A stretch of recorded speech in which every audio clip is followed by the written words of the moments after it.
Nakayima Fatuma w'emyaka 47 yagambye okuwa abaana ba muliraanwa we Namayanja Christine basatu obutwa nga kitegerekese nti Nakayima okubawa yayise Nnaku Farida omu ku baana n'amuwa akaveera akatwale akateeke mu caayi gwe babadde banywa era naye omwana kyeyakoze ekyo olw'amaliriza okunywa caayi ne batandika okukaaba embuto saako n'okusesema.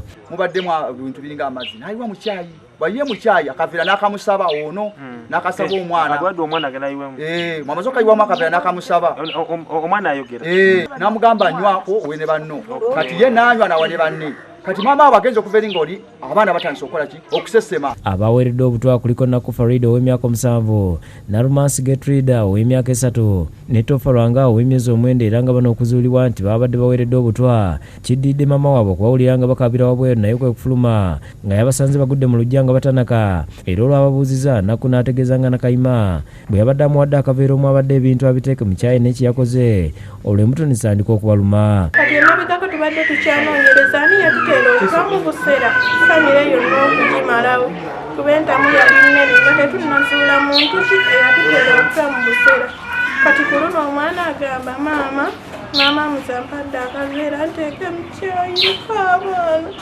Kazi nakwata mangu nnyo caayi namweta waneiba munne omulala w'okusatu kati wamutusiza omukyala oli Nalongo n'akebera caayi amata nga gali mu gakyuse n'ekkala okutulula mubiri nga caayi yenna amisa amasaayi mwerere mbadde namukulima awo waka wennyini mu lujja nti mukazi wo mbwawadde omwana obutwa ate obweddanga wendi ewaka n'omukyala. Maama waabwe yakubye endulu eyasombodde abatuuze ku kyalo okutaasa abaana be era nga baddusiddwa mu kalwaliro ka Scovia Medical Center Kabasanda n'oluvannyuma ne bayita poliisi eyabatutte eyabawadde obutwa ye n'atwalibwa ku poliisi ekibibi okuggulwako emisango nga bba abaana yabasanze bali mu mbeera mbi ddala era ne baddusibwa mu ddwaliro e Gombe.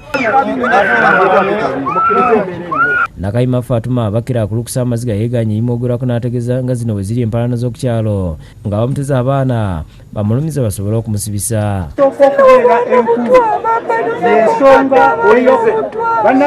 Kyokka bba abatuuze abadde abakambwe bavumiridde ebikolwa ebyakoleddwa Nakayima era ng'ono baagadde okumujja kabanga lya poliisi bamwekolereko wabula naye balemesa n'emuddusaawo wakati mu bukuumi obw'amaanyi.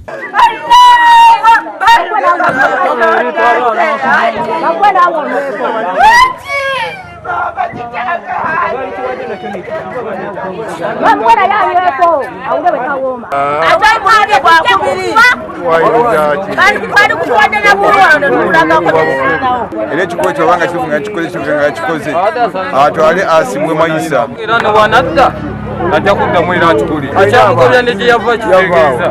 Ye DPC w'Ebutambala Musa Kayongo avumiridde ekikolwa kino n'asaba abatuuze okubeera bakkakkamu ng'ensonga zaabwe bwe zikolebwako. Naye nga kaseera kano omukyala oyo bw'okunoonyeza kugenda mu maaso aguddwako omusango gw'ogezaako okutemula abaana abo era tugenda kumusimba mu mbuga z'amateeka.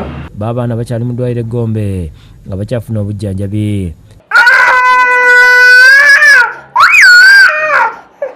Agnes Najjuma yakusakidde gwe ku Lwabukedde TV.